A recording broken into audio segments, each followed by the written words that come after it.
兄姐妹晚安。不论你现在在哪里，你在线上，你在实体，我们都邀请你跟我们一起来敬拜，来赞美我们的神，因为我们的主是使我们抬起头的主。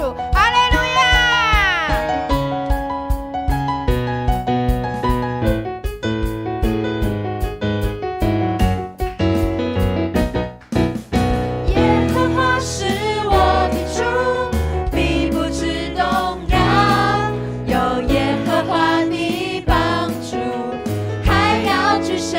耶和华是我牧者，耶和华是我牧者，并不致缺乏。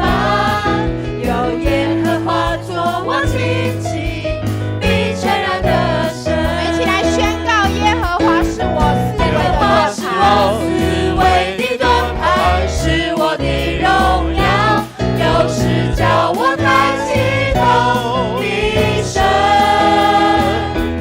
一宿虽然有苦，早晨我们必欢呼，你是我的磐石，我的帮助。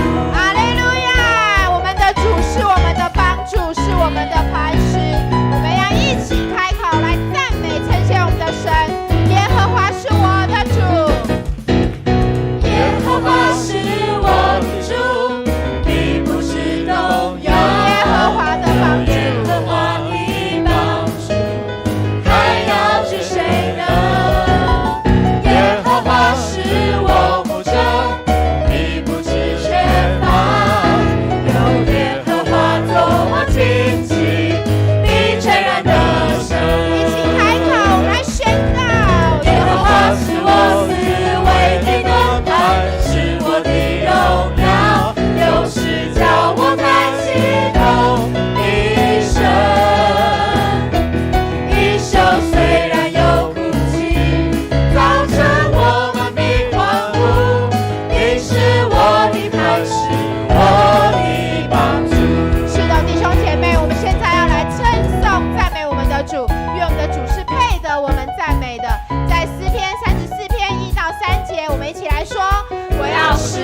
感谢上主，我要不断地赞美他，我要歌颂上主的作为，愿被压迫的人听见了都欢喜，要跟我一同歌颂上主的伟大，我们一同来赞扬他的名。是的，我们一起来用一句话来赞美我们的神。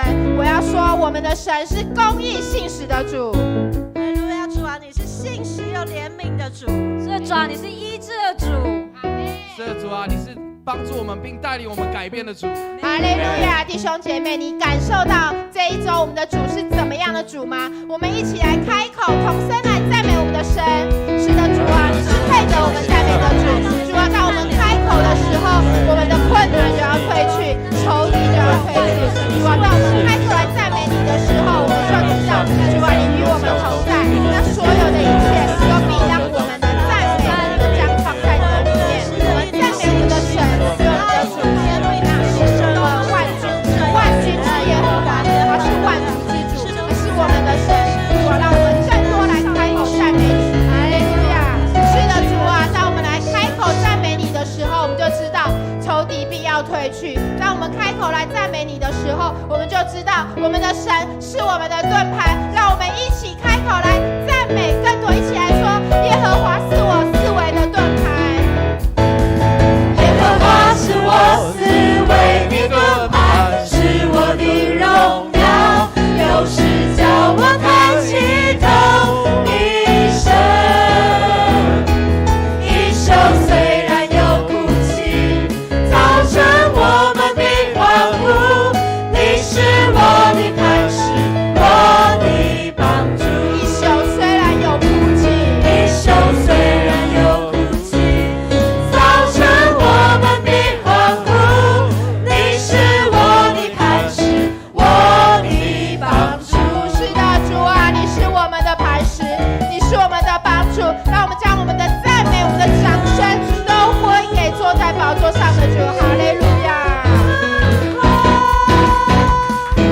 是的，主啊，主啊，当我们来到你的面前的时候，是用我们最真实的面貌来到你面前。主啊，因为我们知道不论我们如何，你都爱我们，你深深的爱我们，你深深的接纳我。即使我们不够完全，我们太过软弱，主啊，你都真实的拥抱我们。让我们再一次的来到神的面前，将你心里的话好好对神诉说吧。这个时刻完全是属于你跟神的时刻。全然的爱我，最真实的我，你全然接纳我，激活我软弱，生命中的每一步有你丰盛恩典，使我更靠近你。全然的爱我，全然的爱你我，紧紧的拥抱我，紧紧拥抱我，你全然接纳我，永不离开我，生命中的每一步有你丰盛恩典，主啊，我愿更靠近你。使我更靠近你。我只想要藏在你翅膀荫下，恳求能更多停留在你同在，生命最大的盼望就在你恩典之中，你就站立在我的身旁。我只想要藏在你的翅膀下，我只想要藏在你翅膀荫下，我渴求你更多。渴求能更多停留在你同在，生命最大的盼望就在你恩典之中，你就站立在我的身旁。让我们再一起来说，你全然的爱我，紧紧拥抱我，你全然接纳我，永不离开我，生命中的每一步有你丰盛恩典，使我更靠近你。我只想要藏在你翅膀荫下，渴求能更多停留在你同在，生命最大的盼望就在你恩典之中，你就站立在我的身旁。更多来呼求。我只想要藏在你翅膀荫下，渴求能更多停留在你同在，生命最大的盼望就在你恩典之中，你就站立在我的身旁。弟兄姐妹，你最大的盼望是什么？是在神的恩典当中吗？即使是在苦难的时候，你还能够感谢吗？弟兄姐妹，我们要进入到神的恩典当中，就是在你最软弱、最困境的时候，我们要从约伯的身上看见他在困苦、在一无所有的时候，他还能够来敬拜、来赞美、来感谢神的恩典。我们要一起来读约伯记第1章20到22节，一起来。于是约伯起来，悲伤地撕裂了自己的衣服，剃掉头发，伏在地上敬拜，说：我空手出生，也要空手回去。上主赏赐的，上主又收回。上主的名应当受称颂。虽然有这一切遭遇，约伯并没有犯罪，没有责怪上帝。弟兄姐妹，我们要来见证神的恩典，不是只有在很顺遂的时候，你完成你的心愿，你才感谢主的恩典，见证主的恩典。应该说，在患难当中，神给你有足够的忍耐力量，来面对你的困境的时候，要不要感谢？要不要赞美？要啊，不然可能我们就放弃了。求神在我们患难困苦，好像快忍受不住的时候，你还记得圣经告诉我们说什么？圣灵用说不出的什么叹息来为我们来祷告，这就是恩典啊！就是当你软弱无力的时候，即使是你没有办法祷告，神的恩典都与你同在。我们要邀请主的恩典充满在你的身上，即使是在困境、困难、苦难的时候。我邀请大家，邀请线上弟兄姐妹，这时候我们开口同声，即使你现在正在面对你的患难，面对你的苦难，我们一起开口来感谢神，感谢我们的主。我们开口来祷告，来，哈利路亚，主，我们感谢赞美你。哈利路亚，约伯在困难，约伯在一无所有，约伯在你收回去的那个当下，他还能够赞美，还能够感谢你的恩典，还能够敬拜你。哇，保罗西拉在困难困苦的当中，在被受的过程当中，他还能够来赞美，来敬拜你。主啊，赐给我们能够随时的感恩，即使是在苦难当中，我们感谢你，感谢你承担我们的罪，感谢你给我们力量，感谢你给我们能够支持，给我们扶持。谢谢主，谢谢主，谢谢主，有你的恩典继续降下。主，我们感谢赞美你。透过约伯他生命的见证，即使是在苦难，即使是你收回所有的，他还敬拜，还赞美你。主啊，我们常常是在顺遂的时候得着满满的恩典，所以我们才见证神你的恩典。但是透过保罗西拉，透过约伯，让我们知道，即使是在苦难当中，我们依然能够忍耐的时候，我们就该见证神你的恩典。若非你为我们祷告，你为我们祈求，你为我们守望，我们没有办法支持，我们可能就放弃了。求主来恩膏我们，恩待我们，即使在患难当中学习约伯，能够来赞美你，学习约伯，能够见证一切都是主你的主权。赏赐的是你，收取的也是你，所以我们真的是一无所有。原来我们从你领受，让我们一无所缺。但是面对我们环境，可能我们又变为一无所有，我们都要感谢，因为一切的主权都是归给你。我们也祈求主，在困苦患难当中，给我们有足够的能力，能够去承担，能够去面对，甚至能够胜过我们现在所面对的苦难跟我们的环境。谢谢主垂听我们的祷告，靠耶稣基督得胜的名，阿们。我只想要藏在你翅膀荫下，渴求能更多停留在你同在。生命最大的盼望，就在你恩典之中。你就站立在我的身旁。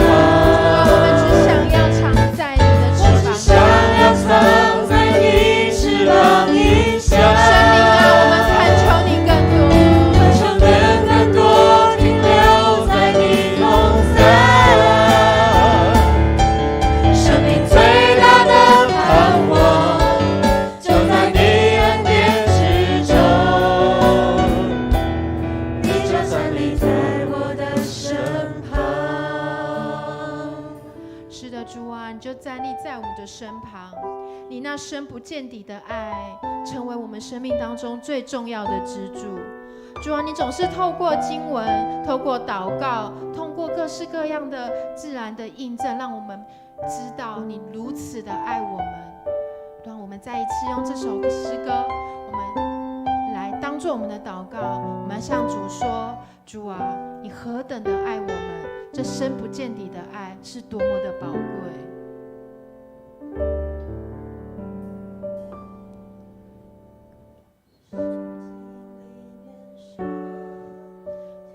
父何等爱我，不管做对做错，爱我一样多。认识你之后，不再为自己活，愿生命帮助我，能经历你更多。深不见底的爱，没有别处能找到。按你形象造我，深深认识我。我每一根头发，天赋你都细数过。恩典如繁星一样多。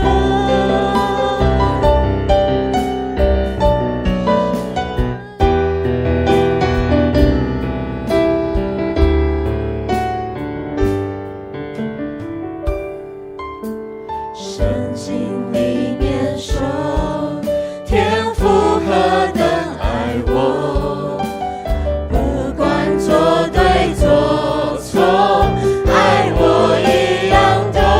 认识你之后，我们不再为自己活，不再为自己活。主圣灵帮助我，圣灵帮助我，能经历你更多。我们一起来开口。深不见底的爱，没有别处能找到。按你形象造我，深深认识我。我每一根头发，天赋你都细数过。恩典如繁星一样多。更多来说，深不见底的爱，深不见底的爱，没有别处能找到。主啊，按你的形象造我按你们。形象造主啊，你深深认识我。深深认识我。我每一根头发，天赋你都细数过。恩典如繁星一样多。深不见底的爱，没有别处能找到。按你形象造我，深深认识我。我每一根头发，天赋你都细数过。恩典如繁星一样多。我们要来祷告，我们要来恳求主赦免的祷告，因为神是认识我们的神，神认识我们到一种程度是，即使我们在那患难当中，我们一起来读约伯记2章8到10节。约伯去坐在垃圾堆旁边，拿了一块瓦片刮自己身上的毒疮。他的妻子对他说：“你到现在还持守你的忠诚吗？为什么不咒骂上帝，然后去死？”约伯回答：“你这个女人简直胡说！上帝赐福给我们的时候，我们高兴；他降祸，我们就埋怨吗？”虽然约伯遭受种种痛苦，他仍然不开口咒骂上帝。约伯记一开始就在考验我们的信心，就在考验我们的信仰。我们到底是信这位创造主，还是我们信这创造主带来的副产品呢？我我们到底是信上帝一定要带来赐福丰盛，所以我们相信，还是我们在各样的情况中，我们仍然能够相信？以赛亚书30章20节回应苦难一个问题，他说：主虽然以艰难给你当饼，以困苦给你当水，然而你的教师却不再隐藏，你眼必看见你的教师。在那个时刻，我们清楚看见，不管在什么样的情况中，神总是有他要我们去经历的。我相信，不论在苦难，不论在丰盛，神的爱没有办法被夺去，神的信实没有办法被夺去，神的公义没有办法被夺去，因为他是守约施慈爱，他是永不改变的上帝。但我们要为我们自己来祷告啊！我们要为我们自己有主的赦免来祷告。要赦免什么？要释放我们不再抓着我们的苦难不放，不再只看我们的苦难，不再只专注我们的苦难，而是要专注在苦难以内以外都在的神。我们要开口来祷告，为我们的心来祷告。不管现在你在什么样的情况中，神都能够对你的生命说话，他都能够有他的作为在你的生命当中，他都能够带来完全的喜乐，带来完全的医治，带来完全的释放。把我们的情绪交给神吧，把我们的不满交给神吧，把我们需要的公义交给神吧，因为他是公义，只有他知道你，也唯有他认识你到一个程度，连你不认识的地方他都认识。所以我们要开口祈求神的恩典在我们的身上，祈求神的怜悯在我们的身上，祈求神的恩典来帮助我们胜过我们自己的苦难，胜过我们自己的眼光，胜过我们自己的限制。我们要来与他连接，我们开口来祷告。主啊，我们来到你的面前，主，你知道我们的心，你知道我们的心现在在什么样的情况中。主啊，人的安慰，人的言语，自己都非常的有限，所以主，我们要恳求你的赦免，因为我们常常自以为是，自以为义，甚至我们不愿让人来安慰我们，因为我们知道我们得不到安慰。但主啊，你让我们来到你的面前，我们要向你伸手求公义，我们要向你伸手求怜悯，我们要向你伸手求医治，我们要向你伸手求赦免。唯有主你的爱，唯有主你的公义临到我们的时候，主啊，我们真的不用再找，我们真的不用再求，我们真的不用再靠自己。主，我们要来到你的面前，帮助我们转向你，帮助我们的眼光转向你，帮助我们的方式转向你，帮助我们的意念转向你。主，我们来到你的面前，我们向你献上感谢。主，我们要来到你的面前，主，你是我们的主，你是创造我们的主。主啊，你是在奥秘当中的主，主，你是在苦难当中的主。主啊，我们真的不会讲约伯记，我们真的不会讲苦难，我们真的不会讲那安慰的话语，我们甚至不知道怎么讲。主啊，我们要来到你的面前，恳求主你的赦免临到我们，因为我们常常在那不明白的时候，我们就被我们自己的情绪抓住，我们就被我们自己的意念抓住，我们就被我们的自以为意抓住，以至于我们没办法真实来领受，真实来经历与你的关系。主，我们要转向你，我们要恳求主你的怜悯临到我们。主啊，谢谢你，谢谢你用你的话语提醒我们，谢谢你用你慈爱的手带领我们。让我们在祷告当中，将我们的眼光转向你，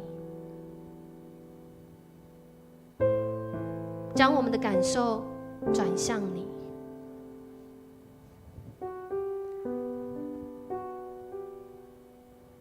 将我们的决定转向你。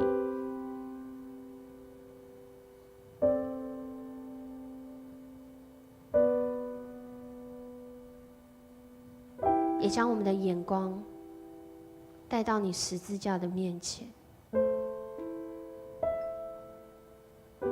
主，你说在十字架上已经灭掉一切的冤仇，你胜过死亡权势，死里复活的恩典，今天要临到每一个寻求你的孩子身上。此时此刻，主，你正在恢复我们与你的关系，你正在恢复我们彼此之间的关系。主，你正在恢复我们跟我们自己的关系。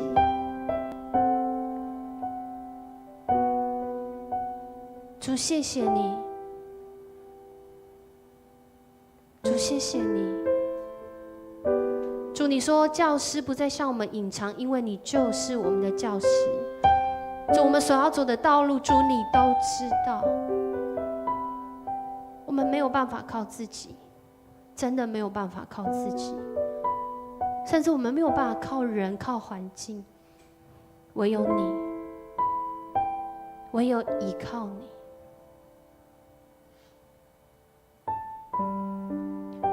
主，你用那深不见底的爱将我们拖住，将我们从那黑暗的深渊一路提升带领。我们就在这上升当中，我们就在这回转当中，我们就在进入光明当中。哪怕在这黑暗当中只有一丝光线，主，你的光都要来照亮我们。谢谢你与我们同在，我们要在祷告中更多认识你。主，谢谢你带领我们来到你的面前，我们这样祷告，奉主耶稣的名求，阿们。弟兄姐妹请坐，我们要继续来到主的面前，求主来施赐福。弟兄姐妹，我们借着赞美敬拜，把那施恩宝座的管道，还有就是我们的认罪，来畅通这个管道，连接这个管道。所以今天我们透过敬拜，透过赞美，透过感恩，让神的宝座就设立在你的旁边，设立在你的周遭围。所以当我们为着我们身心灵来祷告的时候，你知道吗？神的荣耀，神的同在就包围着你，他用恩典成为盾牌，保护着你，环绕着你。所以我们借着这个时刻，不只是为你自己来祷告，我们也为着弟兄姐妹来祷告。我们先来读上帝的话语，如何将他的平安要赏赐给什么样的人。我们一起来读以赛亚书26章3到4节，一起来宣告说：上主啊，你把完全的平安赐给意志坚强的人，赐给信靠你的人。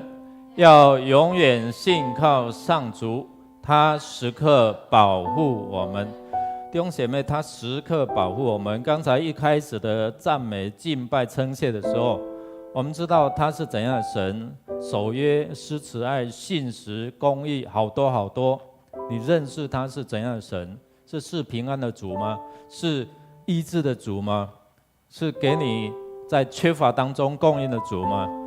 是给你安慰的主吗？好多，看你怎么去经历去认识他。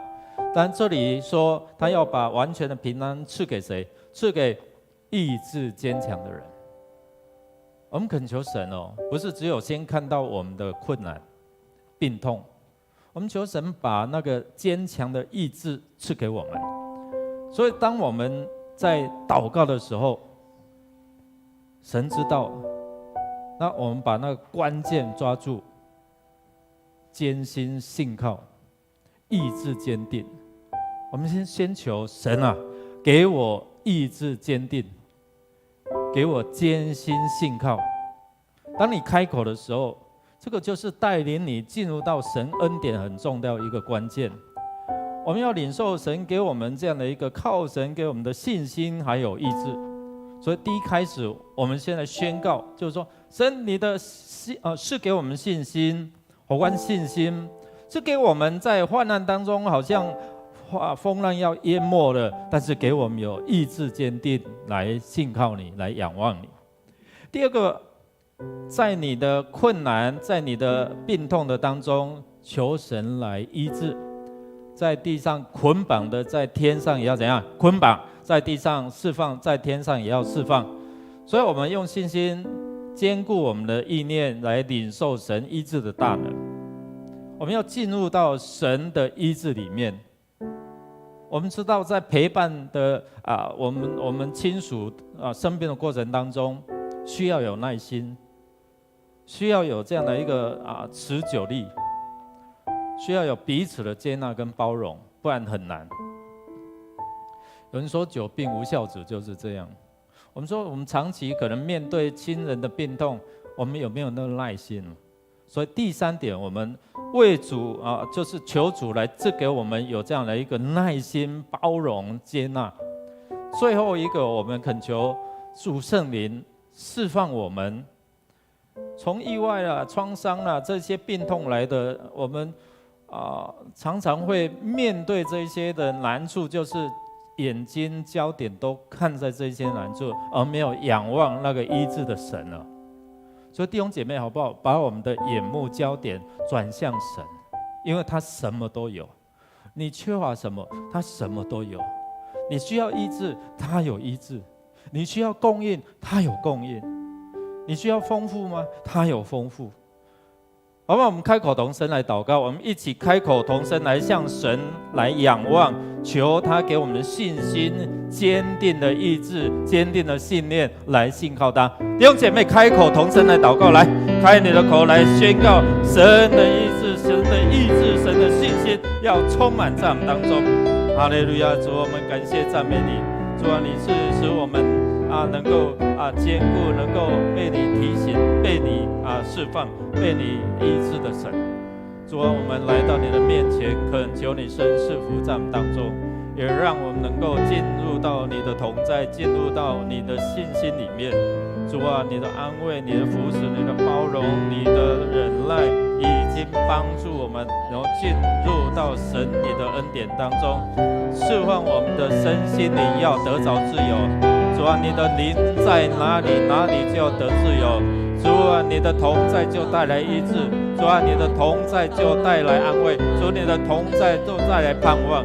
主，你的同在就带让我们从低谷当中要爬升起来。主啊，谢谢你，赞美你。哈利路亚！哈利路亚！主，我们感谢赞美你。是的，主啊，感谢赞美你，不是只有在美好的时刻。主啊，我们感谢赞美你，也是在我们的肢体，不管是身体、心理跟灵魂。主啊，在那个不平安，在那个痛苦，在那个不知道该如何说的时候，主，我们仍然定义要来信靠你，因为主啊，你自己的话语说，当我们专心来依靠、信靠你的时候，来提你的名的时候，主啊，当那日到的时候，主，我们就知道，主，你是我们永远的盼望，主啊，你是我们永远的磐石，主啊，你是那一位，当那日来的时候，主，我们就明白了。主，是的，我们现在不明白，主，我们太多的不明白，因为当我们落在那个苦难当中的时候，我们有太多为什么是我。但主，今天，主啊，今天的晚上，当我们举起我们的手来祷告的时候，你再一次要我们仰望你。主啊，我们仰望你，是仰望那一日。主啊，那一日，主，不管我们的现在的困难是如何，那一日，主，我们就要得着那个答案。那一日，我们有那时候，主，你已经给我们的盼望，现在我们就要活出那个盼望。因为主，你是信实的，主啊，因为我们依靠你，是因为你是这位永远是我们的磐石。主啊，你是这位，是我们现在短暂的痛苦当中，你是我们唯一永远永恒的磐石跟拯救，没有别的名号，只有你。主啊，你是全然爱我们的主。主，我们谢谢你，谢谢你应允我们，谢谢你应允我们那依靠你的人。主啊，主啊，我们又要靠上去，我们依靠你的人，主啊，我们又要得着那个安全。主啊，有许多在病痛中的人，他就是没有安全感。主啊，他就不知道他将来要如何。主啊，你给我们安全。主啊，特别是那个心灵，主啊，心灵软弱的，主，我们恳求你，主，你就是我们唯一的山寨。主啊，你就是我们唯一的盼望，你就是我们的避难所。主啊，你就是那我们在困境中。主啊，我们有很多弟兄姐妹现在正在事业工作上面，主，他们被困住，这世界的局势变化，主，我们好像来不及应变，主，我们就倒了。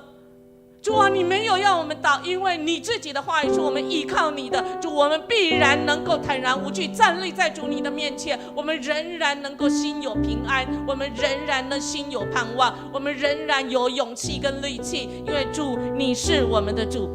谢谢你今天再一次透过你的话语，特别是在以赛亚书26章，你再次告诉我们有5个原因，我们可以来专心来信靠你，我们可以用意志来信靠你。谢谢你，我们的信靠是有根有据的。主啊，到那日的盼望，现在我们已经有了。主啊，现在我们就能够以神为乐。主，我们每日每时都能够喜乐。谢谢主，我们这样祈求祷告，奉耶稣基督的名求，阿们。Amen。弟兄姐妹，我们要继续为我们的国家来祷告。我们国家正处在艰难、困苦、逼迫，或者是这样的一个恐吓当中哦。我们恳求神来帮助我们，因为我们总统今天出访，对不对？要见个别个国家的议长，还要接受对方的恐吓，说你见看看就要给你们好看。我们常常在被恐吓当中，我们还另外一位前总统就先去对岸。弟兄姐妹，不是依靠势力，不是依靠才能，而是依靠万军之耶和华的灵，方能成事。为着我们的执政掌权的，知道敬畏上帝，因为权柄从他而来。即使是强大的国家，我们过去看到这些的以斯帖记，或是其他的这一些圣经所记载的这些权势，一段时间都要过去，唯有上帝的应许，上帝的话是永存的。所以我们要为万国来祷告，为我们国家来祷告，怎样才能够长存？我们一起来宣告主的话说：上帝啊，愿人人颂赞你，愿万民都称颂你，愿万国欣喜欢呼，因为你以公义审判万民，你带领世上各国。是因为上帝在带领世界各国不是哪一个强权，哪一个强人我们恳求神来施恩怜悯在这个世界上，我们看到战争不断，民攻打民，国攻打国，还有在美国的长老会的学校，连牧师的孩子也在那种被伤害的过程当中，都应验了圣经所讲的末日快到了。我们也为着我们的国家来祷告邦交国只剩10几个，我们要面对对岸的恐吓，面对疫情，面对全世界这一些的经济的挑战，我们恳求神，唯有抓住上帝的应许，才能够不落空。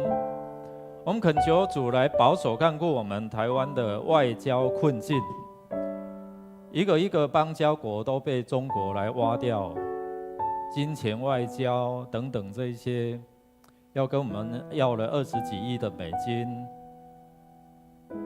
恳求神来怜悯我们的国家，不是用金钱外交，真的是让执政掌权知道依靠这位神。我们也为着我们人民的安全，能够在我们不管是执政在野的，都能够同心合一来抵抗外在的威胁。我们最近的物价，我们最近缺蛋缺水，那神也怜悯这几天，虽然雨不够大，但是我们还感谢。我们恳求神继续打开天窗，请福他的恩雨降下在这块土地，特别是南部缺水比我们北部还严重，但是求神来怜悯。如果人要回转他，天才会下雨。当神怜悯的时候，就降下他的恩雨在我们当中。我们恳求神，让那些缺乏的，因为神的同在带来了富足。我们恳求神也帮助我们的新内阁团队，在我们的弟兄陈建仁行政院长带领之下，能够行公义好怜悯，与神谦卑的与神同行。最重要的，我们恳求神来施恩赐福，让我们的百姓能够回转归向他。当我们唯有回转归向他的时候，我们才能够得到他的保守看顾。弟兄姐妹，开我们的口来为我们的国家、为我们的城市、为我们百姓来守望，为我们执政掌权来守望，让我们能够在神的恩典，在神的平安。如果我们不为了这国家、城市、执政掌权来祷告，我们没有办法平安度日啊！所以我们开你的口来祷告，线上弟兄姐妹，我们开你的口来，举起你的手来，为这块土地来守望，为这个国家来守望。哈利路亚！主，我们感谢赞美你，谢谢主，谢谢主。我们来到你的施恩宝座面前，我们就是要恳求你，恳求你的同在，恳求你的施恩，恳求你的赐福，恳求你让我们的百姓能够回转归向你。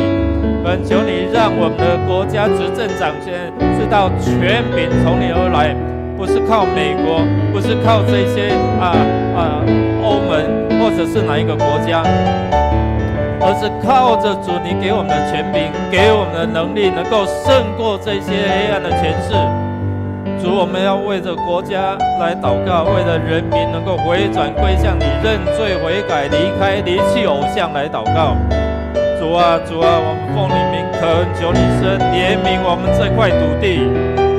我们长期的受到恐吓，主啊，没有自尊，没有尊严。主啊，求你施恩赐福，你的灵在了哪里就要得自由。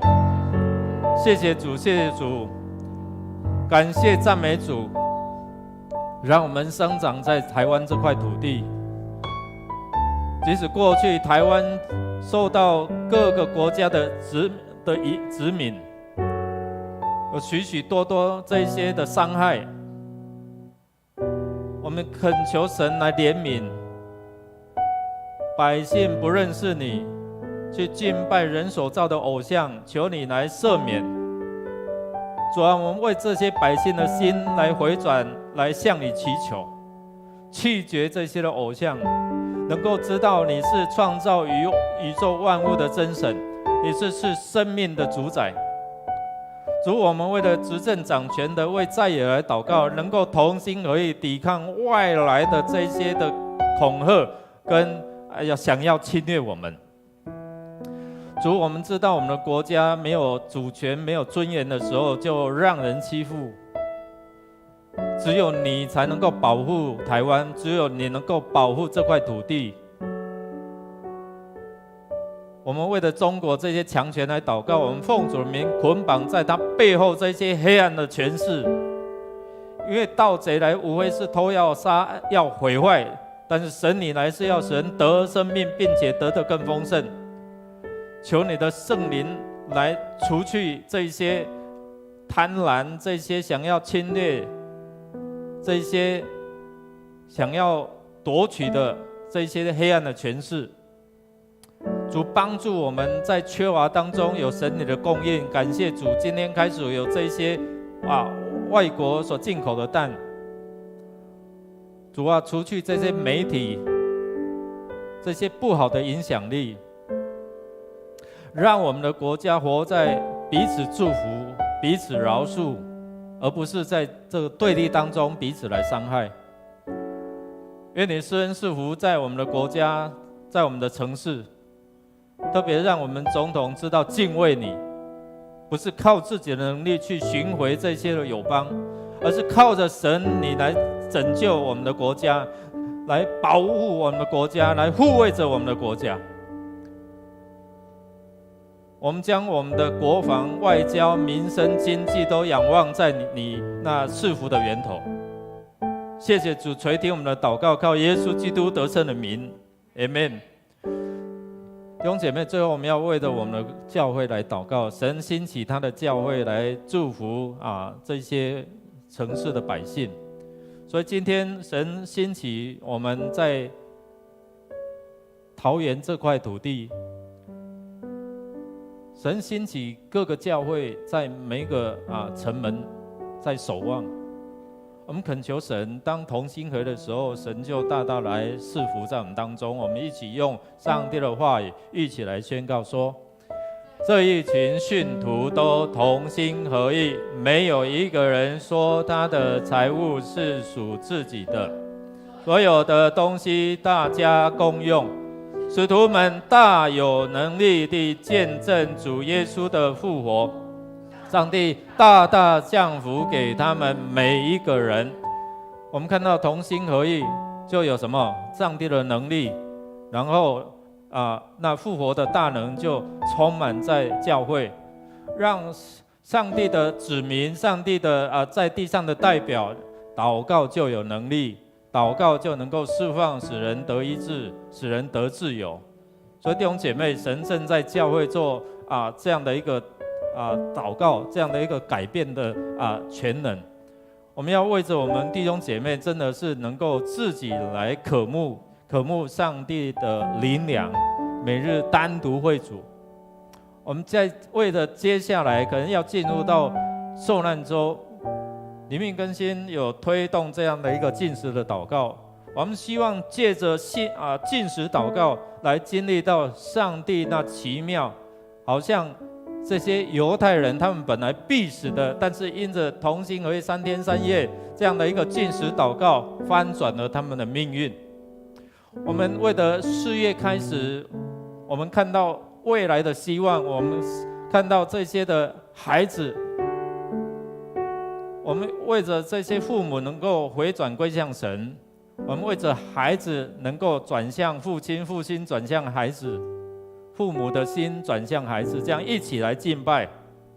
所以我们4月开始会有这个幼儿的亲子礼拜，复活节这些的礼拜，主日礼拜，5月儿童主日的礼拜，7月我们开始有这样时间的调整更新的礼拜。我们为着牧区，我们为着透过社区使人得福，透过牧区来牧养使人得福音。我们用双福的宣教进入到神的恩典里面，好不好？弟兄姐妹，我们开口同声来祷告，为了教会来祷告，为了每一位这些同工来祷告，兴起大能的勇士一起来牧养他的子民，使这些世上的灵魂能够一个一个进入到教会，使教会得救的人能够日日加增。我们开口同声来祷告，来开口同声来兴起这些儿童领袖，兴起年轻人的领袖，兴起这些成人壮年的领袖。哈利路亚！主，我们感谢赞美你，求你伸赐福在我们当中，求你我们奉你名来恳求你伸赐福在我们当中来掌权。主啊，你的灵在哪里，哪里就要得自由。主啊，你的灵在哪里，哪里就有权柄又有能力。主啊，谢谢你，谢谢你，我们恳求你的同在，恳求你的大能充满在你的教会，充满在我们弟兄姐妹，让我们有能力能够与你亲近，让我们能够渴慕来亲近你。主啊，让你的教会拥有属灵的权柄，在地上捆绑，在天上捆绑，在地上释放，在天上也要释放。谢谢主，谢谢主，谢谢主耶稣。你在十字架上为每一个儿女付上你的代价，你留下了宝血洗净了我们的罪。现在我们都是主尊君的祭司，是圣洁国度的子民，是主你所爱的儿女。主，谢谢你，谢谢你先爱了我们。借着主耶稣基督在十字架上为我们升天复活得胜，战胜那死亡的权势。Amen 我们现在可以来到你面前，为我们自己的教会祷告，为我们的弟兄姊妹祷告。主，我们所受的不是一个奴仆的心，而是一个称呼你为阿爸父、尊贵儿女的心。Amen 主，求你赐给我们忍耐、谨守、刚强壮胆的心。我们会遇到挑战，会遇到许许多多的困难，但主，我们不灰心，我们不丧志。主，求你借着你圣灵的恩膏，借着给我们的牧者每天给我们的迦南之声，借着你的话语来帮助每一个弟兄姊妹在灵命当中得到更新。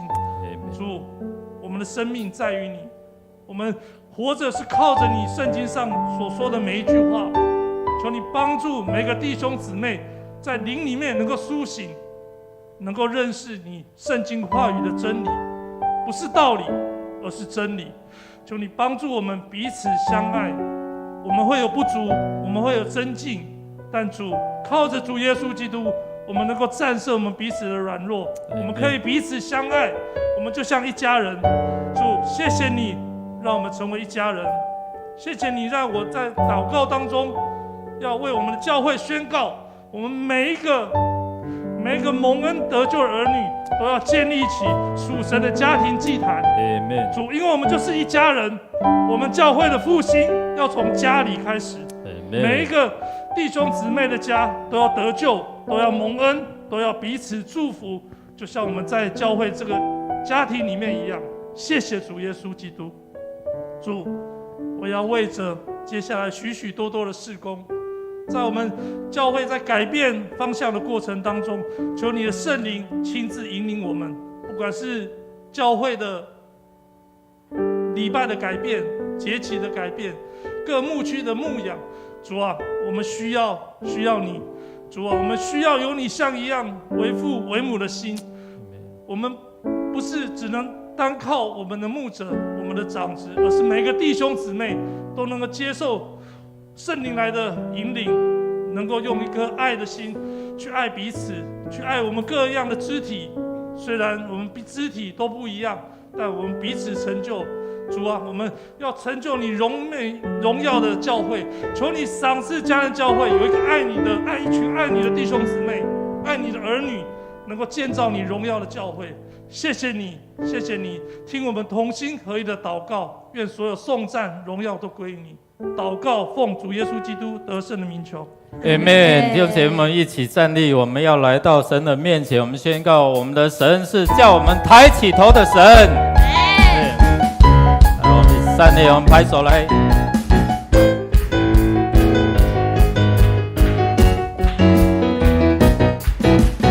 耶和华是我的主，必不致动摇。有耶和华的帮助，还要惧谁呢？耶和华是我牧者，必不致缺乏。有耶和华做我旌旗，必全然得胜。耶和华是我思维的盾牌，是我的荣耀，又是叫我抬起头的神。一宿虽然有哭泣，早晨我们必欢呼。你是我的磐石，我的帮助。我们继续来宣告，耶和华是我的主，我并不是缺乏。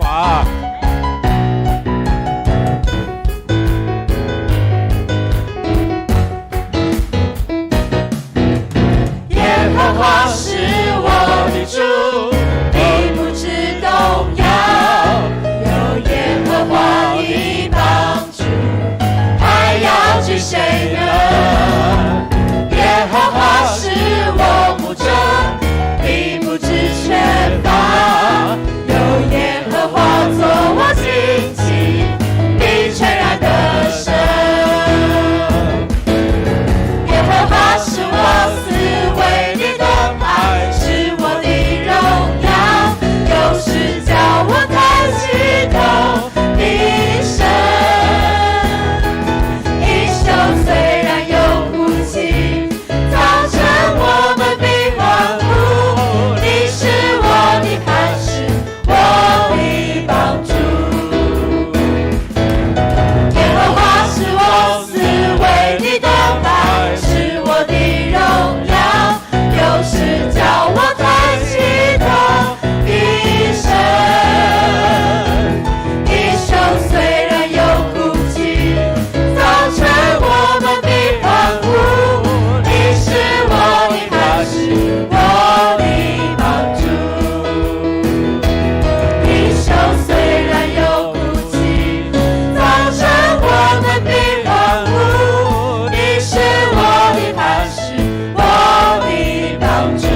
哈利路亚！主，我们要宣告，你是我们的磐石，你是我们的帮助，你是我们一切好处的泉源。主，谢谢你，让我们同心合的祷告。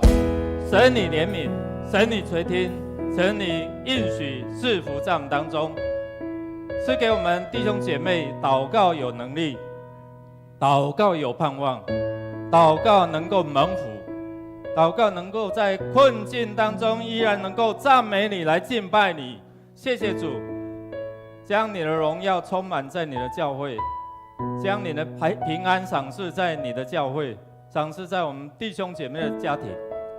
谢谢主，我们一起来经历到神你是使无变有，神你是与我们同在，神你是赐下平安，神你是赐下丰富的供应的神。谢谢主垂听我们的祷告，靠耶稣基督得胜的名 ，Amen。再次拍掌，将荣耀归给我们主，哈利路亚。愿主的平安与你们同在。我们请坐，我们彼此来祝福。